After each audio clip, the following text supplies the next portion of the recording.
So y'all don't do that. Don't stop lying. Why you lie? Why did you lie? God, there's no reason to lie.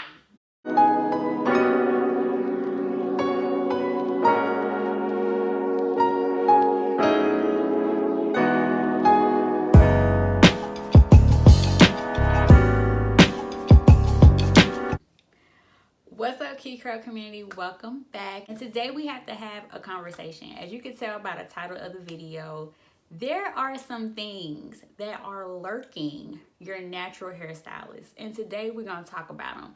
But before we get into that, if you're here watching the video and you're benefiting from the content, stop crabbing and just subscribe. I mean, you here because you learning stuff.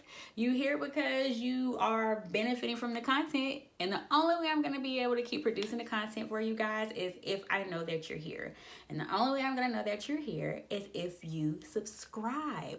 So go ahead and subscribe and comment some things that may irk you about your stylist. And maybe we'll be able to talk about that. I mean, because after all, y'all are a part of the stylist-client relationship. But today we're going to talk about some things that are irking your natural hairstylist about you. So before we get into the topic at hand, I do want to give those of you who are new a little background about myself. I am a licensed master cosmetologist, and I have been since 2015. I worked full-time in the industry from 2015 to about 2017-ish.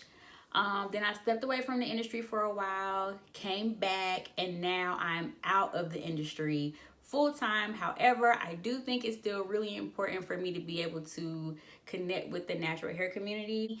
And because, like my brother-in-law would say, I ain't really got no skin in the game when it comes to doing hair full-time and having a full-time clientele. There are some things that I can share and that I can say that I used to think when I was a full-time stylist, but I couldn't really say because I didn't want to offend anybody.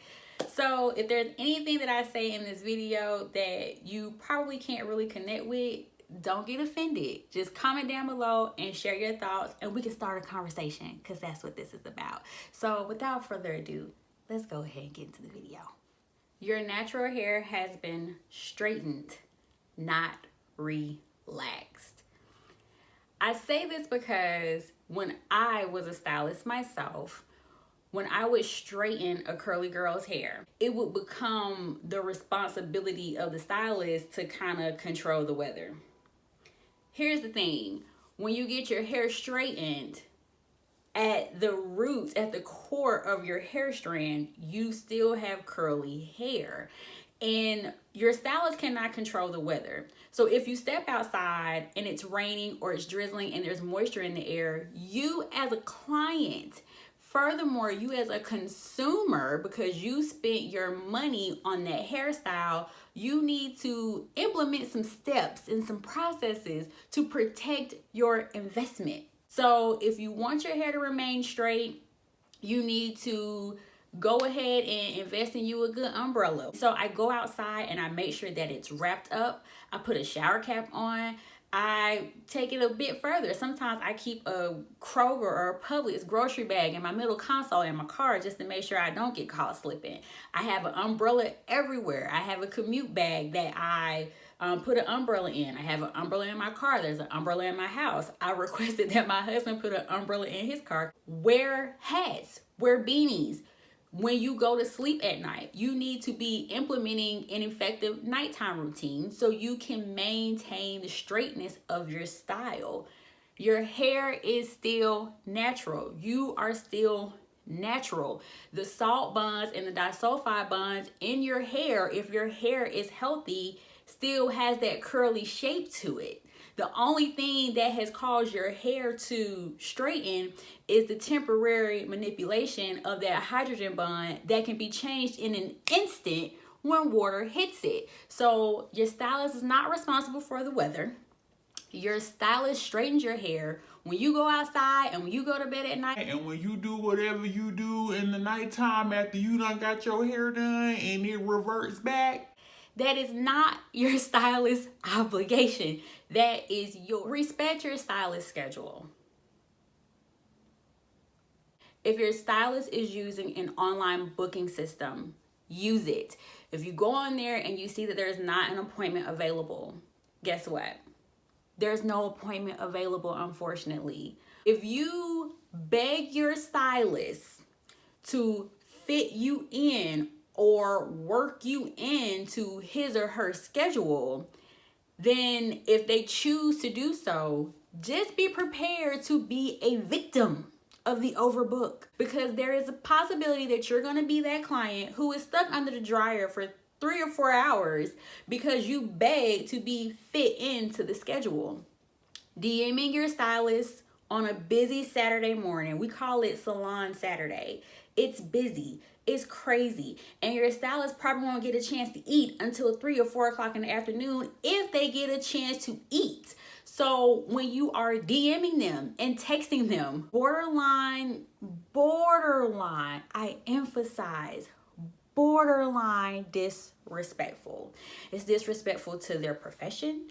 It's disrespectful to their craft. And it's disrespectful to the person who is sitting in the chair currently. Because when you're sitting in the chair, you want to have your stylist undivided attention so you can go off, so you can talk about your boyfriend, your girlfriend, wives, husbands, children, whatever. You want your stylist undivided attention, and you're not going to be able to do that or have that. You're not going to be able to have that if you're begging to be fit. Now, this one is one that is really near and dear and true to my heart of hearts, and that is respecting the stylist that tells you no.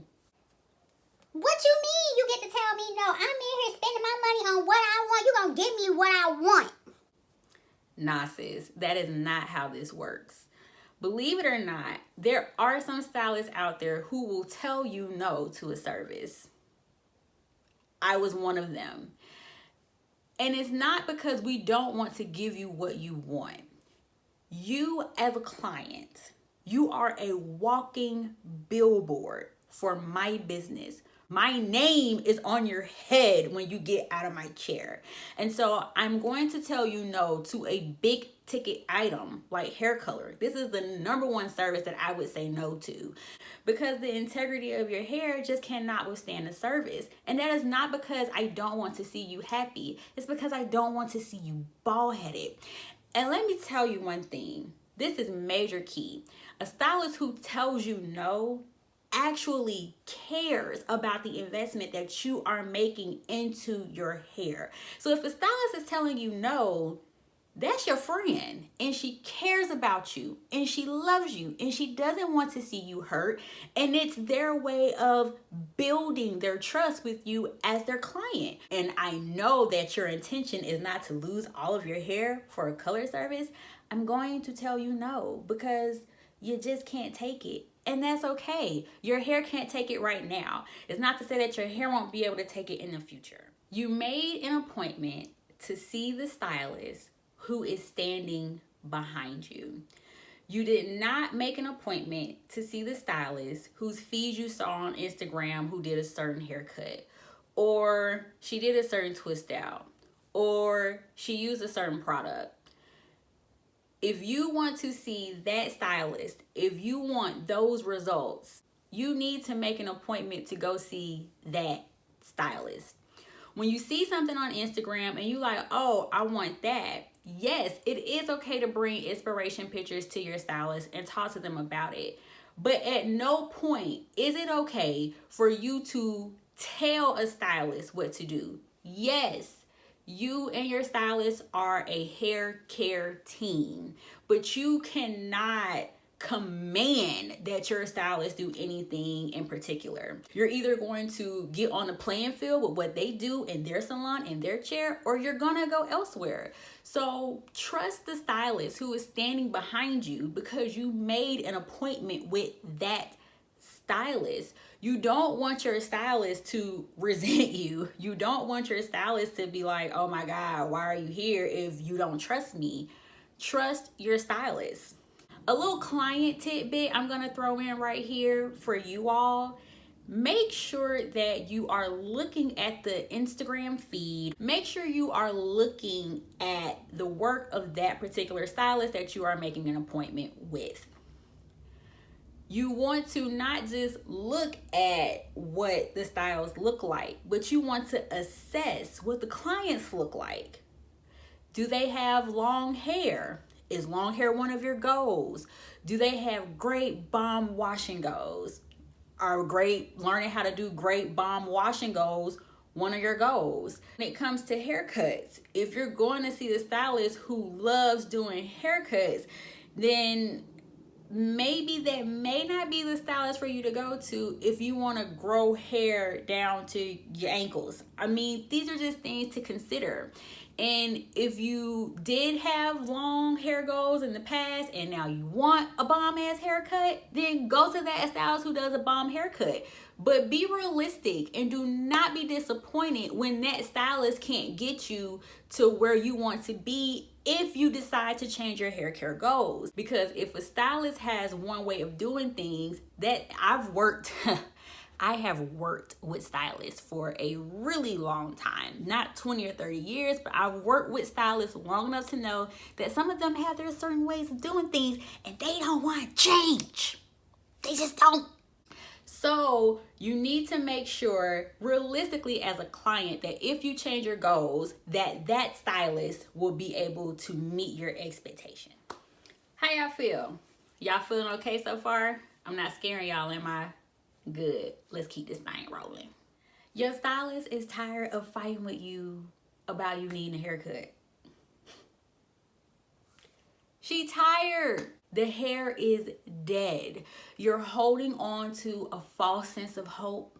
You're holding on to a false sense of length. And I'm going to tell you right now, the reason why your hair will not hold a curl, the reason why your hair will not retain a style when you twist it out is because the ends of your hair is dead, baby. Dead ends do not retain moisture. Dead ends do not retain protein. Dead ends do not hold style. You let go of that dead relationship,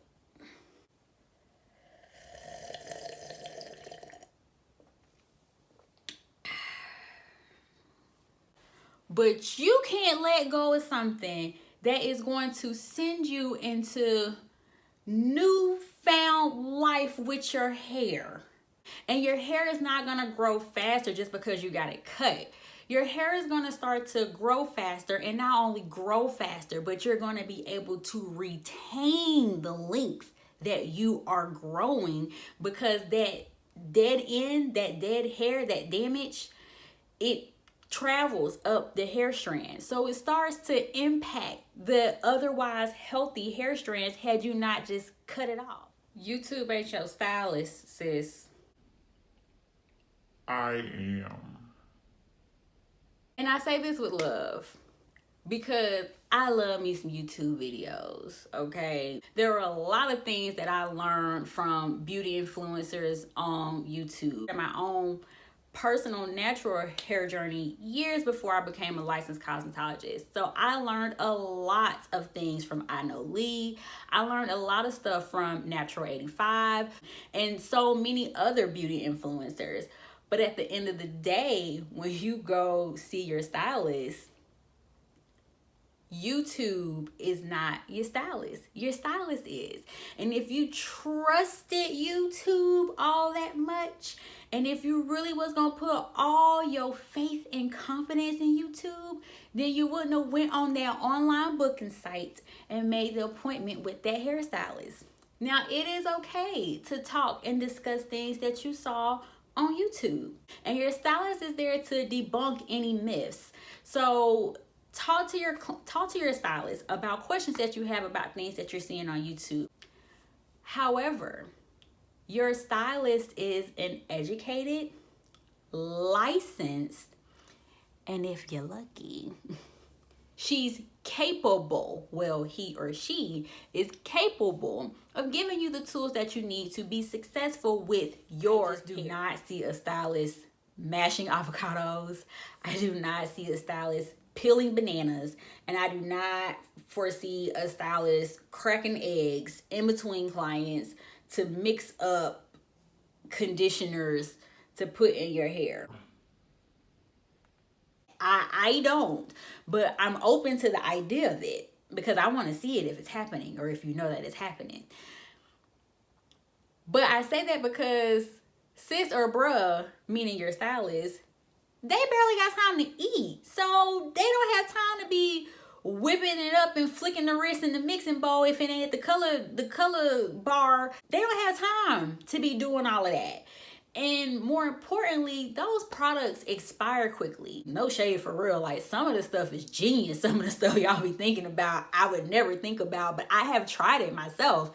And I really like the benefits of them. But those products don't have shelf life.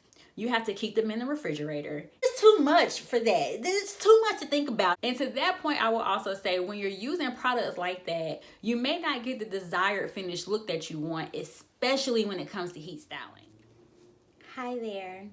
You still hanging in there? Awesome, because we're closing in on the list. Let's keep this thing rolling. Your natural hairstylist really, really, really wants you to know and understand that you need to wash your damn hair. Conditioner does not replace shampoo. It just don't. The overuse of heavy oils on your hair has potential to leave you dissatisfied when you leave the salon. And your stylist is not going to use $40 worth of detoxifying shampoo on your hair to get that out of your hair to make you happy when you leave the salon. Stop lying about hair color. Stop. Stop. Stop. Don't lie to your stylist about hair color. Because if you come in with black hair, black brown hair, and you're like, oh, this is my hair, you know, and I want to go blonde, and I go to put the lightener on your hair, and it starts turning green and not red or red-orange, your stylist knows that you lied. And here's the thing. Depending on your hair story and your hair coloring history, if you come in with black or black brown hair, you may not get denied a coloring service. When it comes to hair color, it's all about chemistry. It's all about color theory. It's all about technique, strategy, and critical thinking. If you're talking to a stylist who really gives a damn about the hair coloring service that they're giving you and the results. No shade, no foul.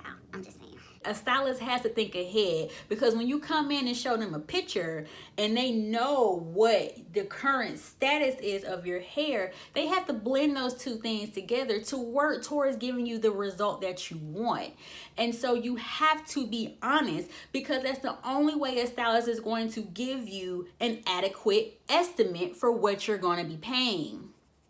Just hypothetically, if a stylist agrees to give you a hair color for $100 based on the result that you're asking for and based on the current status of your hair, when they go to put hair color or lightener on your hair and something's not quite right and your hair is not responding the way that it should, that quote that they gave you previously, it goes out the window.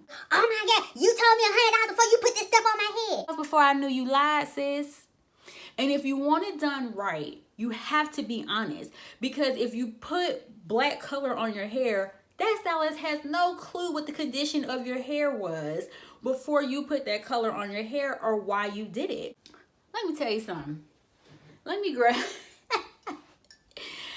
If you are sitting in the chair of a stylist who has more clients come in because she booked your hair coloring service at a certain point in her day and there are clients to follow you, and she put that lightener on your hair and it started turning green and it started smoking and it ain't red and orange, and if this stylist is serious about her business and she runs her business like a well-oiled machine, there is a possibility that you may be going home with green hair. because you lied. And that stylist is not going to allow you to impact the clients that are coming after you on her schedule. And mind you, don't be a first time client and she got clients behind you that done been to her for 3-4 years consistently and consecutively and never cheated. Girl, bye. You lied. I can't help you, sis. I can't help you, sis. You lied to me. I don't trust you. So you're going to have to come back. And when you come back, just be prepared to pay 3 or 4 times the price, because it's going to take 3 to 4 times more the time, the skill, and the product. So y'all don't do that. Stop lying. Why you lie? Why did you lie? God. There's no reason to lie. Hi, I'm back. I'm sorry I had a moment. And I'm probably gonna have another one because we at the end of the video. This is the number one thing that your natural hairstylist, I think, scratch that. This is the number one thing that any hairstylist wants you to know, because it's important. And I want to assist in any type of way I can in bridging the gap between the hairstylist and the client / consumer. Stop disrespecting your hairstylist's business. And when I say that, I specifically mean price haggling. Stop. Now, if your stylist is a true professional and your stylist takes their craft very, very seriously, they are a firm believer in continued education. These classes are not cheap. Some of these classes are $400, $500, $600. I have seen stylists spend as much as $1,200, $1,300 on classes, and not just one class. They attend a series of classes. Sometimes these classes are not held or given in the states where they reside. So they take planes, airfare, they rent cars, they drive, they spend nights in hotel rooms, investing in themselves and in their business and in their craft to in turn pour into you and give you the things that you need to be a beautiful client. And what business owner who take their business seriously is not going to invest in their business? It's the same exact thing as your corporate job. You go to school and you get more degrees. And what do? You ask for more money. Your stylist is a licensed professional. They have a state board license that was given to them after they spent tuition money. Some of us took out loans. Some of us borrowed money from family, had to pay it back. We paid to go to school to get these licenses. Then we sat at a board. We sat at a state board. We took a practical exam and we took a theory exam. And we were stressed out studying for these exams. And now that we are licensed and we are giving our gifts to the world, now we want to continued education. And then the more time you spend and the more experience you become, Just like what you do at your corporate job, you ask for a raise. Except your hairstylist more than likely is an independent business owner, so they don't ask for a raise. They give themselves a raise. And if you don't want to pay the price of your hairstylist giving themselves a raise, that is okay. You can simply just move on. Because you do not want your hairstylist to resent seeing your name on the books. Because what's going to happen when your stylist starts to resent seeing your name on the books is you're going to come in and you're not going to get the best of your hair care professional. And you want to leave before you get fired as a client. Because some hairstylists will fire you as a client when you start to disrespect their business. That class that they took to learn how to melt your lace front flawlessly, that color correction class that they paid $800 on to be able to fix your carrot top hair when you went and bought that clear all basic white with that 40 volume developer and fried your hair.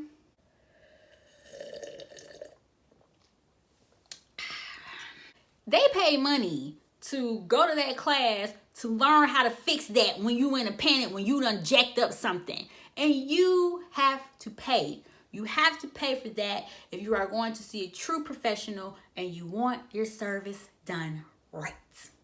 This is their livelihood. This is how they provide for themselves. This is how they put a roof over their head. This is how they feed their children, clothe their children. This is how they put their children through college. Please respect their business. So as always, you guys can follow me over on my Instagram page. I am at keycurls. That is KEYCURLS. I also have a podcast that I launched not too long ago. It is called Curls, Confidence, and Conversation. I am going to put the link to one of the episodes. I don't know which one, but I am going to put the link to one of the episodes down below. My hair is dirty right now. It's just in this bun. It probably look a little frizzy. The weather here is a little crazy, but that's what it is. Thank you so much for watching. To all my key curl